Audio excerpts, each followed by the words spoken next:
I'm JB Bernstein. I'm a sports agent. Hey. Who's that?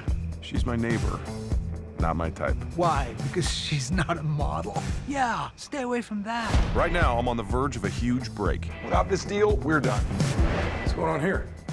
Don't tell me you signed a contract with these guys. It's just business. Guess what? We're out of money. I mean, I don't know what else to do, JB.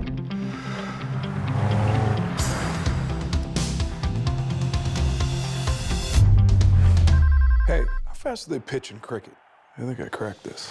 With his business going under, unconventional sports agent J.B. Bernstein heads halfway across the globe to India to try and find a cricket player capable of throwing a fastball. Such is the based on a true story of $1 Million Arm, the latest Disney sports inspiration story. Devin, were you swept up by the emotion of $1 Million Arm, or was it too cheesy to buy? I don't know. I think it definitely had some actually genuinely sweet moments, genuinely kind of like fun moments, especially in the first act where they're just trying to set up the character of JB and his business partner.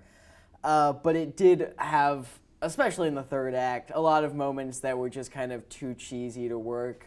Something that I actually liked in the first and second acts was the building of the romantic relationship between John Hamm's character and Lake Bell's character. And Lake Bell's character, yeah. But it kind of fell apart in the third act for me. Yeah, when they portray them as like just being friends, kind of, then maybe it's going to blossom into more. That works, and it helps that John Hamm and Lake Bell are both very charismatic and very fun to watch generally.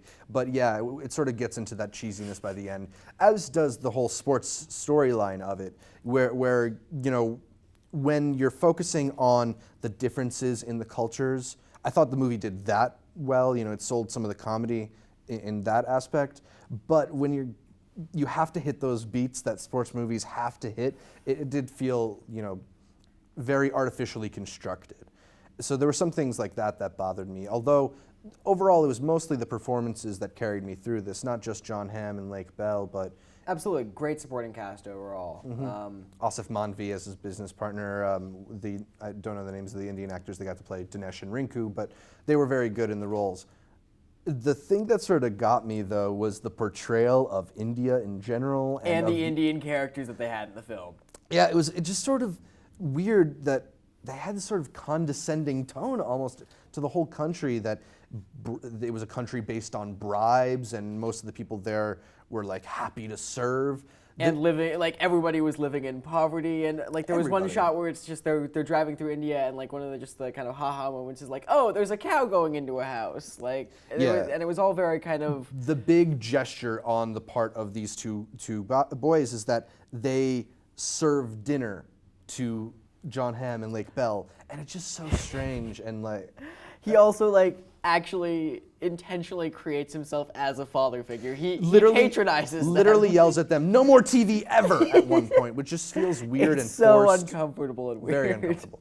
So ultimately, on the infamous Pretentious Film Majors 5-star scale, I almost got it that time. What would you give $1 Million Arm?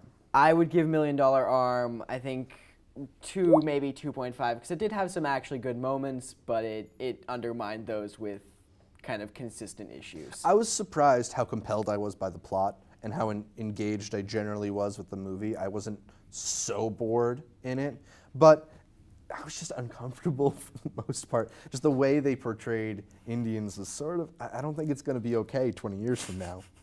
But I'll give it a 2.5. I was entertained, and I did laugh a few times, so not bad.